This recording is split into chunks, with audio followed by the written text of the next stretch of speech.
આજ રોજ પાર્લા મુકામે સ્વર્ગવાસી અંબાલાલ છગનભાઈ સોલંકીના નિવાસ સ્થાને તેમજ અહીંયા ભુવાજી આપણા તુલસીભાઈ અંબારામ સોલંકી તેમજ સાથે ભુવાજી આપણા કાલુભાઈ તેમજ જયેશભાઈ ભુવાજી તેમજ સાથે જગદીશભાઈ વિક્રમભાઈ સલમાનભાઈ અને લાલજીભાઈ અને રવિભાઈ ખરેખર માનવ ઉમંગ એટલે બહુ ઉત્સાહભર્યો કહેવાય અને માનવ પરચો આજે અહીંયા જોવા મળ્યો છે.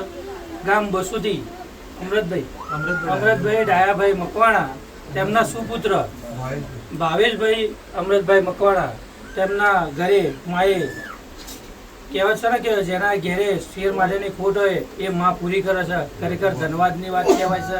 માએ એક ફૂલ જેવો છોકરો એમને આપ્યો, આ માનો પરચો કહેવાય છે.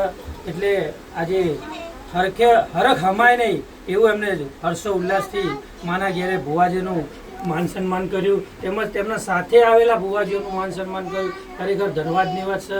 એમાં મા ખોડિયાર તુલસીભાઈ વતી તેમજ અમારા ખોડેલ ગ્રુપ વતી અને ખોડેલની અદાલત વતી એમને જે આજે દીકરો ભગવાન માતાજી મારી ખોડિયાલે એક આપ્યો, એના દીકરાના હજુ દીકરા કરે અને હજુ એમનો વંશ વેલો વધતો રહે એવું મારે ખોડિયારના ચરણે પ્રાર્થના કરીને બે શબ્દ આપણે લાલજીભાઈ બે શબ્દ બોલે.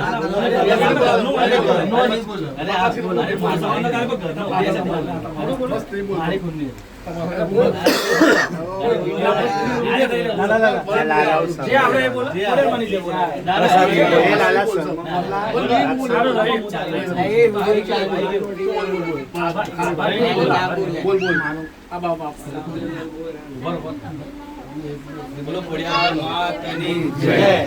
આજે પાર્લા નિવાસ સ્થાને અહીંયા તુલસી માડી ભુવાજી તેમના નિવાસ સ્થાને મા ખોડિયારમાંના અદાલતે જે મારા ભાઈ નાના ભાઈ ભાવેશભાઈ અમૃતભાઈ મકવાણા તેને માતાજી માટે જે માટીની ખોટ હતી, જે માતા માટે એમને બાળપણ માટેની જે મન્નત રાખી હતી, મા ખોડિયારમાંના આશીર્વાદથી એ પૂરી થઈ, મારી રીતે બધું પાર પડ્યું.